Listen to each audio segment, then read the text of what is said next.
And so as hard as it might be, as intense and emotional as it might be, it's necessary that when there's disagreement, when there's conflict, that we come together and open the door for discussion, especially when we feel safe to do so.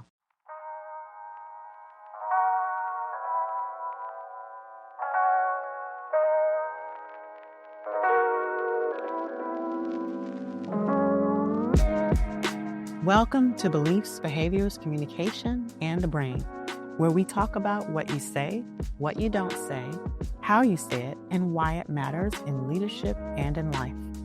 I am your host, Dr. Maisha, physician, coach, consultant, mom, and lover of all things brain and behavior. I also happen to be a trained expert in emotional intelligence, trust, safety, and trauma-informed communication. Each Monday, we will dive into the science of human behavior and relationship, sharing tools that help you build capacity and resilience as we explore what drives our beliefs, shapes our behaviors, and influences our communication. I believe conscious communication is the pathway to connection, and whether you're a leader, parent, spouse, or just someone trying to operate in your highest self, learning the power of communication is the access to real change in your relationships and your life. So stay tuned. It's time to communicate what matters.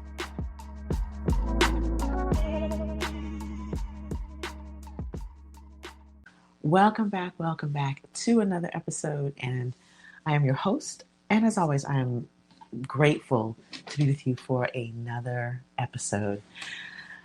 So as you all know by now, my TEDx has released. It is out, and I am so honored and grateful to have been named editor's pick. That is an honor that 1% of TEDx speakers get to hold. And what it represents is that the topic that I chose, which is why I'm sorry doesn't heal relationships, moving from apology to repair, that it was very relevant for the times and apparently delivered in a way that inspired them. And so I want to thank everyone who has already listened to the talk, those who have shared. I mean, it has been such an amazing experience to see people be impacted by my sharing. And so I just want to start by thanking you as a listener, especially if you've already listened, if you have shared the talk with others, if you've commented, thank you so much. Quick note before we dive in.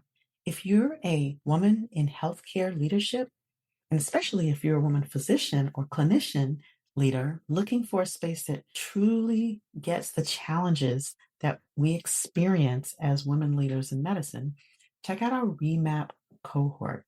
It's 4 months, real community, real skills, and 22 CME credits. Link is in the show notes. If you haven't listened yet, no worries. Guess what?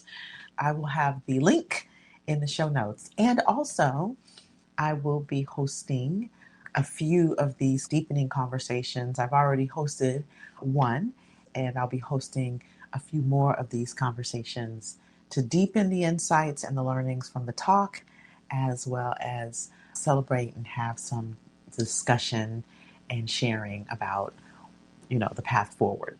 So with that, I say all that because one of the things I talk about in my TEDx talk is conflict. And I talk about this conflict that I had with growing up and as a young adult with my mom. And so one of the things that I have come to learn, not just in my relationship with my mom, but in my relationship with people in general, my relationship with friends, and my relationship with significant others that I've had, is that conflict avoidance does not solve the problem. In fact, it can actually deepen the fracture. And so as a person who is I would like to say recovering conflict avoidant, but let's be real, I'm still quite conflict avoidant. I've just learned to navigate and deal with my feelings that come up when things are in disagreement, or when I'm in disagreement, or when I'm in a space of conflict. I've learned how to regulate my emotions. I've learned how to be brave and courageous. However, I am highly conflict avoidant. If I can avoid it, I will. And I would just assume fade away into the bushes like Homer Simpson. If you know, you know. But I've learned over and over again how when we allow those emotions, because what happens, here's the thing about being in disagreement or being in conflict.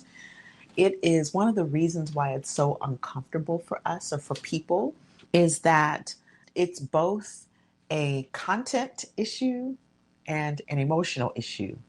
It's multiple dimensions, right? So it's content. It often could be beliefs and ideals or internal thought process or filters, but it's most certainly involves emotion. Think about a time when someone disagreed with you or when you disagreed with someone, someone was saying something and you were like, I don't know about that. Whether it was a strong emotion or whether it was a light emotion, an emotion came up. Could have been an emotion of disgust. It could have been an emotion of ambivalence. It could have been an emotion of anger. It could have been an emotion of confusion, like, what are you talking about? The point is that when there's any kind of disagreement in whatever part of the spectrum it is, whether it's just simple disagreement or whether it's on the spectrum all the way to overt conflict and confrontation, emotion is involved. And I don't know about you, but negative emotion does not feel good. Now, can it be fueling? Can it be motivating for some people? Absolutely. But does it feel good? Does it feel normal for some people? Have some people normalized anger or have some people normalized sadness or normalized fear? Yes, or normalized being in the space of guilt because that's how they were raised or socialized in their upbringing. Yeah, so it can feel normal if you're operating. It can feel like the water that the fish is in if that's something you're operating. But just because it feels normal doesn't mean it feels good, right? Being numb does not necessarily feel good. So my point being is that if you think about a time when you were in some type of conflict or confrontation or disagreement, that feeling in the body doesn't necessarily feel good. And oftentimes, when we experience a negative emotion, we want to push it away. It's a human nature if you haven't practiced how to regulate and move these emotions through one's body. It is a very normal practice for people to push it down, turn away from it, ignore it. And so when that happens, the emotion, it doesn't necessarily go away. It just gets buried or it simmers. And so imagine there's a disagreement and it's enough to create a strong negative emotion, but instead of moving through it and moving through the discomfort of having a conversation to resolve that, to move that emotion out so that you can recover, restore connection, restore your own regulation, you push it down and simmer. Hey, before we get back to the episode, I want to take a moment to share something close to my heart. 17 years ago, someone saw my leadership before I could see it myself. That experience changed everything for me. And that's exactly why I created the Remap cohort. If you're a woman physician or leader in healthcare who's tired of being talked over, burned out from carrying conversations you don't have language for, or just craving a space where you don't have to explain being the only one in the room, this is for you. Remap is a 4-month cohort, a small, intimate community for women, physicians, and leaders in healthcare, where you'll build real communication skills and community, navigate the hard stuff, and yes, earn CME credit in the process. 22 Category 1 AMA CME to be exact. Listen, you deserve a space that pours into you, not one that continues to extract from you. Find out more, reserve your spot, or schedule a discovery call at mindremappingacademy.com. Also, the link is in the show notes. And so what that does is that simmering, that emotion is there, but it also has a direct link to our thoughts. It creates a filter on how we think. And this is all happening in us, but it's also happening in another person. When we're avoiding, then what happens is we start to make up stories in our head about what's going on, about how the other person's feeling, about what they should or should not be doing, about what we should or should not do, about the state of the relationship. All of this, and we haven't even connected and talked about what's important to us with regard to where the disagreement is. We haven't talked about the actual emotion or the feelings that are coming up for us around the disagreement or the conflict. Even if we don't know the exact emotion, we might say, "Ooh, that hit me some kind of way," or "that was intense," or "I don't know how I'm feeling about this." Even that is an expression of some feeling that we're having that opens the conversation for discussion rather than shuts it down. Now, admittedly, we may, if the emotion's on 10, we may need to step away while we bring ourselves to a space where we can connect to our thinking brain rather than to that hijacked reptilian brain, especially when our, conflict is one of those things that when people experience it, it can activate that threat detection system. So when we are able to get back into, realize that we're safe, realize that we're not in immediate physical danger, and when we can reconnect to our higher thinking brain, then that allows us to be able to then think about what is it that's not being heard, what is it that's not being held, and what may need to be healed or restored in between you and the other person. And so when we avoid doing that, when we refuse to acknowledge, when we avoid that conversation, it does deepen the fracture because we each party has some kind of incomplete story that's happening in their mind. And so I do understand that sometimes there's an inability to reach out to the other person. For example, I did have a relationship, a friend, the girlfriend relationship, with which we were friends for many, many, many, many, many years. And suddenly I noticed that she just stopped reaching out. I would reach out, she wouldn't reach back. I would reach out, she wouldn't reach back. And, every now and then she might give a hi, but I started to realize that she was pulling away. And there's only so much that I can do to reach out to say, hey, I knew there was something happening. I didn't know what it was. I do know that both she and I have conflict avoidant tendencies, but this was a friend of almost over 10 years. And I wanted to at least kind of know what was happening. For several months, there was no conversation. And then finally, we did have an opportunity to talk about what had happened. It was a very intense conversation. It was a very tearful conversation. And it resulted in the completion of that relationship ultimately. Not immediately, but ultimately, she wanted to take some time to think it over. I wanted to take some time to think it over. And eventually, some months later, I realized, because after outreach, there was no response, that relationship was complete.